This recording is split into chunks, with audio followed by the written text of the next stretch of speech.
ಒಬ್ಬರು ಆ್ಯಕ್ಟರು ಮತ್ತೊಬ್ಬರು ಡಾಕ್ಟರು. ಈ ಸ್ನೇಹ ಪ್ರೀತಿ ಅನ್ನುವಂಥದ್ದು ಇದೆಯಲ್ಲ, ಅದು ಅವರಿಬ್ಬರನ್ನೂ ಕೂಡ ಒಂದು ಮಾಡಿದೆ. ನಾವು ತೋರಿಸ್ತಾ ಇದ್ದೀವಿ ಎಷ್ಟರ ಮಟ್ಟಿಗೆ ಇವರಿಬ್ಬರು ಕೂಡ ಮಿಂಚ್ತಾ ಇದ್ದಾರೆ ಅಂತ. ಆ್ಯಕ್ಟ್ರ್ ಡಾಲಿ ಮತ್ತು ಡಾಕ್ಟರ್ ಧನ್ಯತಾ ಮದುವೆ ಸಡಗರದಲ್ಲಿ ಇದ್ದಾರೆ. ಇವತ್ತು ಮೈಸೂರಿನಲ್ಲಿ ಆರತಕ್ಷತೆ ನಡೆಯುತ್ತೆ. ನಾಳೆ ಮೈಸೂರಿನಲ್ಲಿ ಅದ್ಧೂರಿ ಮದುವೆ ಸಪ್ತಪದಿಯನ್ನು ತುಳಿತಾರೆ ಬೆಳಗ್ಗೆ.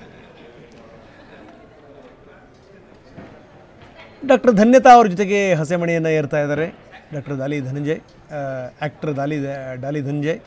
ನೋಡಿ, ಡಾಲಿ ಬೆಳೆದು ಬಂದಿರೋಂಥ ಹಾದಿ ಇದೆಯಲ್ಲ, ಅದು ಬಹಳ ಕಷ್ಟಪಟ್ಟಿದ್ದಾರೆ ಜೀವನದಲ್ಲಿ, ಬಹಳ ಕಷ್ಟಪಟ್ಟಿದ್ದಾರೆ, ಬಹಳ ಮಣ್ಣು ಹೊತ್ತಿದ್ದಾರೆ.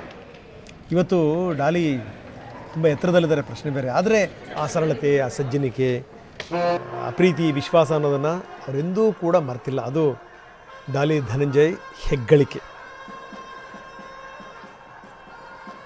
ಬನ್ನಿ, ನಮ್ಮ ಪ್ರತಿನಿಧಿ ಮಂಗಳ ಅವರ ತಂದೆ ತಾಯಿ ಜೊತೆ ಮಾತಾಡಿದ್ದಾರೆ. ಏನು ಹೇಳ್ತಾರೆ ನೋಡು.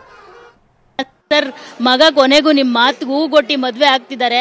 ಸೊ ಎಲ್ಲ ಹೇಳ್ತಾ ಇದ್ರು, ಅವರ ತಂದೆ ಯಾವ ತರ ಒಂದು ಹಾದಿಯನ್ನ ಹಾಕೊಟ್ಟಿದ್ದಾರೋ, ಎಲ್ರಿಗೂ ಸಹಾಯ ಮಾಡಬೇಕು, ಬಡವ್ರ ಮಕ್ಕಳು ಬೆಳಿಬೇಕು ಅಂತ, ಅದೇ ಹಾದಿಲಿ ಹೋಗ್ತಿದ್ದಾರೆ ಡಾಲಿ ಅಂತ ಹೇಳ್ಬಿಟ್ಟು ಎಷ್ಟು ಖುಷಿ ಆಗ್ತಿದೆ ಸರ್. ಮಗನ ಮದುವೆ ನೀವೇ ಟಿಪ್ ಟಾಪ್ ರೆಡಿಯಾಗಿ ಮದುವೆ ಗಂಡನ ತರ ಕಾಣಿಸ್ತಾ ಇದ್ದೀರಲ್ಲ ಸರ್, ಹೆಂಗಾಗಿ? ಇಲ್ಲ, ತುಂಬಾ ಖುಷಿ ಆಗ್ತಾ ಇದೆ. ಈಗ ನಮ್ದು ಒಂದು ಮದುವೆದು ಬಹಳ ದಿವಸಗಳ ಕನಸು.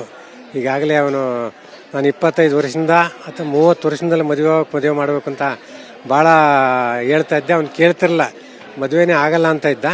ಕೊನೆಗೇನೋ ಒಂದು ಕೂಡಿ ಬಂದು ಮದುವೆಗೆ ಒಪ್ಕೊಂಡ. ಮದುವೆನ ನಾವು ಸಾಂಪ್ರದಾಯಬದ್ಧವಾಗಿ ಮದುವೆನ ಮಾಡ್ತಾ ಇದ್ವಿ. ಬಟ್ ನಮ್ಮ ಮಾತು ಯಾವತ್ತೂ ಮೀರಲಿಲ್ಲ ಅವನು. ನಾವು ಯಾವಾಗ ಏನು ಹೇಳಿದ್ರು ಕೂಡ ಕೇಳೋದು, ಮದುವೆ ಒಂದು ವಿಚಾರದಾಗ ಮಾತ್ರ ಏನು ಹೇಳಿದ್ರು ಅವನು ಅದಕ್ಕೆ ಉತ್ತರ ಕೊಡ್ತಿರ್ಲಿಲ್ಲ. ಹೀಗೆ ಕೊನೆಗೂ ಕೂಡ ಒಪ್ಕೊಂಡಿದ್ದಾನೆ. ಆಮೇಲೆ ಸಾಂಪ್ರದಾಯಬದ್ಧವಾಗಿ ಮದುವೆಯನ್ನು ಮಾಡ್ತಾ ಇದ್ವಿ.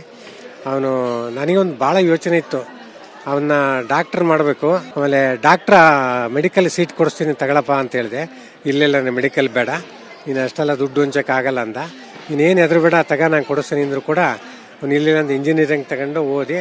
ನನಗೆ ಒಂದೇ ಒಂದು ಆಸೆ, ಅವ್ನು ಡಾಕ್ಟರ್ ಆಗಬೇಕಾಯ್ತು. ಒಬ್ಬಳು ಡಾಕ್ಟರ್ನ ನಮ್ಮ ಮನೆಗೆ ತಗೊಂಡು ಬಂದ. ಅವರು ಸೊಸೆ ಕೂಡ ಸಂಪ್ರದಾಯ ಬದ್ಧವಾಗಿದ್ದಾರೆ. ನೀವು ಅದೇ ಹೇಳಿದ್ರಂತೆ, ಅಂದ್ರೆ ತುಂಬಾ ಕುಟುಂಬವನ್ನ ನೋಡ್ಕೊಳ್ಳೋ ಸೊಸೆ ಬೇಕು, ತುಂಬಾ ಸಂಪ್ರದಾಯಸ್ಥ ಹುಡುಗಿ ಬೇಕು ಅಂತ. ಸೊ ಅದೇ ತರ ಇದೆ. ಸೊಸೆ ಬಗ್ಗೆ ಬಹಳ ಹೆಮ್ಮೆ ಇದೆ ನನಗೆ. ಅವರು ಸ್ಪಂದಿಸ್ತಾರೆ, ತುಂಬ ಕುಟುಂಬಕ್ಕೆ ಸ್ಪಂದಿಸ್ತಾರೆ. ಅದಾಗೆ ಮತ್ತೆ ಎಲ್ಲರೂ ಚೆನ್ನಾಗಿ ನೋಡ್ಕೊಂಡು ಹೋಗಿ. ಹಾಸ್ಪಿಟಲ್ ಏನಾದ್ರು ಕಟ್ತೀರಾ? ಅದ್ರ ಬಗ್ಗೆ ಇಲ್ಲ, ಊರ್ಲೆ ಅದ್ರ ಬಗ್ಗೆ ಏನು ಚಿಂತನೆ ಮಾಡಿಲ್ಲ ನಾವು. ಅದು ನನಗೆ ಗೊತ್ತಿಲ್ಲ, ಅವ್ರವ್ರು ಮಾಡ್ಕೋಬೇಕು. ಖುಷಿ ಆಗ್ತಿದೆ. ಅವರು ಮದುವೆ ಆಗಲ್ಲ ನಾನು ಈಗಲೇ ಆಗಲ್ಲ ಅಂತ ಇಷ್ಟು ವರ್ಷ ಆಯಿತು. ನಮಗೆ ಅದೇ ಟೆನ್ಷನ್ ಇತ್ತು. ಆಮೇಲೆ ನಾನು ಅಲ್ಲಿ ಮಠದಾಗ ಆಗ್ತೀನಿ, ಅದೇನ ಮಾಂಗಲ್ಯ ಅದೇನು ಅದು ಇದು ಆಗ್ತೀನಿ ಅಂತ ಇದ್ದ. ಈಗ ಕರ್ನಾಟಕಕ್ಕೆ ಮಂತ್ರ ಮಾಂಗಲ್ಯ, ಈಗ ಕರ್ನಾಟಕಕ್ಕೆ ಎಲ್ಲ ಪ್ರಿಂಟ್ ಕೊಟ್ಕೊಂಡು ಎಲ್ಲ ಮದುವೆ ಆಗ್ತಾ ಇದ್ದಾನೆ. ತುಂಬ ಖುಷಿ ಆಗ್ತಾ ಇದೆ.